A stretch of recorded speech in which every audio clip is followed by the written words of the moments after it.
Y luego del obsequio musical comenzamos con esta nota en la segunda parte de Basta de Cháchara. Recibimos con muchísimo gusto a Ariel Insaurralde. Él es fundador y secretario de la Fundación Manolo Lima. Bienvenido, Ariel. Gusto tenerte.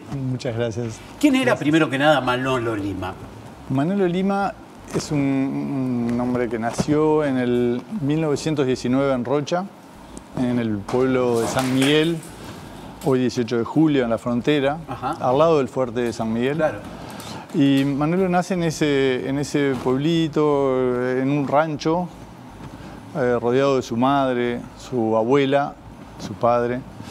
Y cuenta que en esos años de dificultad, que era un rancho donde él decía que a la luz de la vela los días de lluvia le daba un poco de miedo, unas imágenes que él veía en los techos, y que luego esos monstruos que él veía que le sirvieron para hacer la serie de los fantasmas, que en su obra es un poco como las pinturas negras de Goya, donde él plasma su visión de la condición humana.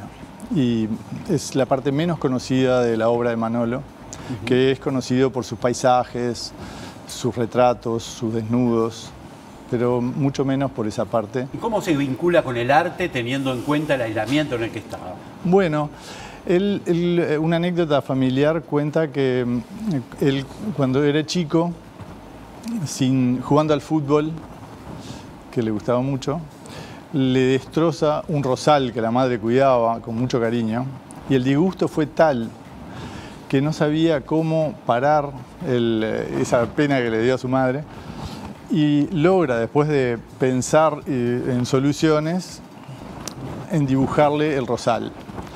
Y cuando le entrega el rosal, su madre lo perdona. Esa anécdota fue llevada a una obra de títeres por La Rueda, un grupo de teatro que en el Museo Blanes, en el Espacio Barradas, la interpretan desde hace más de 14 años, un equipo fantástico que vale la pena ir a visitar. Se llama La Flor y Manolo, esa obra, esa pieza, y está basada en esa anécdota. Y ahí es donde empieza su carrera. Luego él habla muy bien, con mucho cariño, del maestro Silva. El maestro Silva en Rocha dice que se dio cuenta de que le gustaba y le daba carpetas para dibujar, y decía que los días de dibujo y cuando llovía era el paraíso. O sea que ya desde la infancia Manolo ya marca un camino, ¿no? ¿Y cuándo surge la Fundación Manolo Lima y dónde se encuentra? La Fundación Manolo Lima nace en el año 2010. Mariquita, la viuda de Manolo, su compañera de toda la vida, junta, ella ya era consciente de que un día no iba a poder sostener más ese legado, esa casa con la obra que tanto cuidó, con una casa con mucha historia, que tiene, cada objeto de esa casa tiene sentido, no hay un objeto que no haya sido utilizado o dejado por alguien, que pueden ser nombres de personalidades como Pola Bonilla, ceramistas como Yuyo Goitiño, Gatti, esas cacerolas enormes con las que se hicieron mermeladas o comida para mucha gente. Está llena de cerámica. Esa casa que Mariquita cuidó tanto, finalmente encontró un grupo de gente en quien ella logró dejar ese legado, pasar esa mochila que empezó a... ¿Dónde está? Está en la calle, en la parada 30, muy cerca de la parada 30 de Pinares. Maldonado. Sí, Maldonado. Está la parada 30 de la Rambla. Van un poquito más arriba, cerca del Parque Mancebo, y lo encuentran por Google Maps sin problema. ¿Reciben visitantes?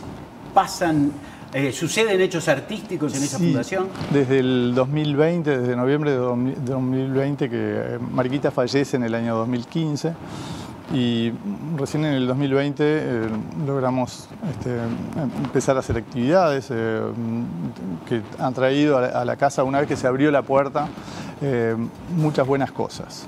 Desde los jóvenes de UTU Arrayanes, que hicieron un proyecto durante todo un año para dotar de energía, los jóvenes de energías renovables, hicieron un proyecto que nos permite tener energía solar. Todavía no fue implementado, pero el proyecto fue entregado.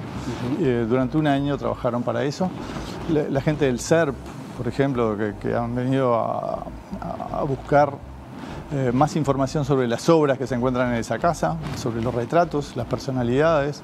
Encontraron por ejemplo, el nombre del equipo de profesores Lausana en Maldonado, era el grupo de profesores. Encontraron que, por ejemplo, un retrato de Beatriz de Aedo, porque sabíamos que estaba el retrato, no sabíamos quién era esa persona, y ellos hicieron una investigación que le puso nombre a varios de los ¿Hay actividades en la semana? Bueno, tuvimos invitados este verano en particular, 2 y 3 actividades por semana, que trajeron, bueno, desde personalidades de la historia, conocedores de la historia de Maldonado, como Fernando Cairo y Escaso, el doctor Escaso y Fernando Cairo, que vinieron a hablar de... empezamos el año con una piscina rodeada de 80 personas, escuchando un poco más de la historia de Maldonado. Y luego seguimos con diferentes personalidades de la cultura uruguaya que aceptaron venir a la casa porque creemos que son conscientes del valor que tiene esa casa y la importancia de su venida. Y ellos, cada uno de los que aceptó esa invitación, estamos hablando de Charlo, hace muy poquito, el cineasta, estuvo hace unos días. Ayer estuvo Silvia Díaz, la hija de Maruja Díaz de Guerra, del Instituto. Cada uno a hablar. Estuvo también el director del Museo Figari, Tiago Roca.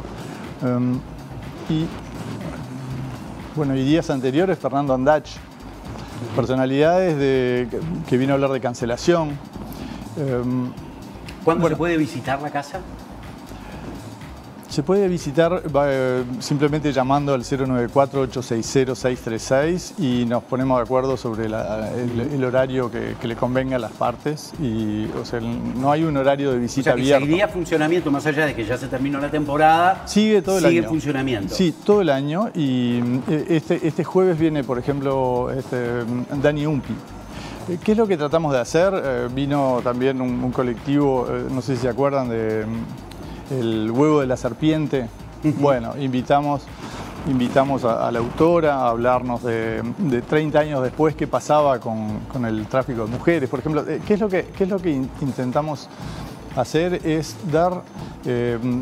darle la palabra a investigadores, a personalidades de la cultura uruguaya que hacen conocer porque traen a diferentes públicos y al mismo tiempo nos permiten que siga el rol que Manolo le dio.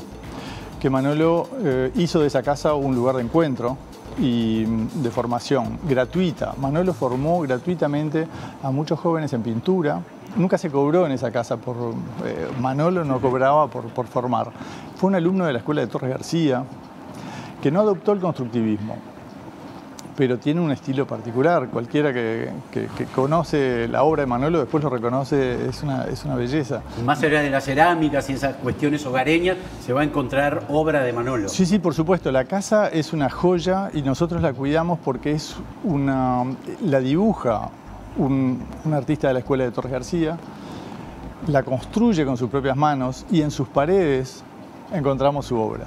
Es una joya única. Pocas casas tienen ese... Y aparte, la historia de esa casa, donde encontrabas a Idea Vilariño, como Mario Benedetti, los olimareños, pero una cantidad de otras personas, de Eduardo Víctor Aedo, una cantidad de personalidades de diferentes orígenes, sí, sí, que frecuentaban esa casa y no había filtro, no pasaba que los jóvenes, bueno, ustedes quédense aparte porque tenemos que hablar entre adultos, entre mayores. No, los jóvenes adolescentes en esa época que venían a formarse a la casa de Manolo en pintura, podían encontrarse con cualquiera de esas personalidades y charlar y crecer. Esa casa fue una casa donde muchos jóvenes, hoy ya mayores, guardan huellas, guardan recuerdos muy, muy gratos de huellas que fueron dejadas en ellos y que también ellos dejaron, ¿no? Claro. Es muy agradable encontrarse. O sea que la casa guarda la obra y es la obra.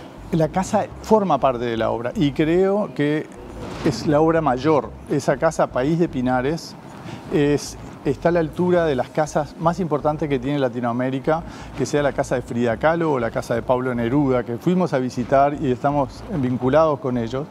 Y queremos poner esa casa en el mapa de bienes culturales, no solo del Uruguay, sino de América Latina. ¿Tienen algún sitio web o red? Sí, nos pueden ubicar por Fundación Manolo Lima en Facebook, en Instagram y después por el 094-860-636. Perfecto. Y ahí entonces acercarse a la obra de Manolo, interesarse, descubrir y además encontrar artistas muy diferentes, como por ejemplo Dani Umpi, que no es precisamente un artista tradicional. Sí, bueno, pero sin embargo Dani Umpi tiene esa capacidad para haber incursionado en varias áreas y creo que la casa de Manolo Lima siempre dejó sus puertas abiertas para que la sociedad toda entera se encuentre y pueda conversar y pueda verse, conocerse, respetarse y además crecer. Repetinos entonces dónde se encuentra, así quienes estén por allí sí, pueden pasar y disfrutar. Sí, que la conozcan. Está en la parada 30 del Camino de la Laguna, un poquito más adentro que la parada 30 en la Rambla, Maldonado, muy cerquita del Parque Mancebo. Ariel, muchísimas gracias por estar con nosotros. Muchas gracias. Por lo que hace la Fundación, además, por tratar de hacer conocer la obra de Manolo Lima. Muchísimas gracias. Muchas gracias a ustedes por habernos invitado.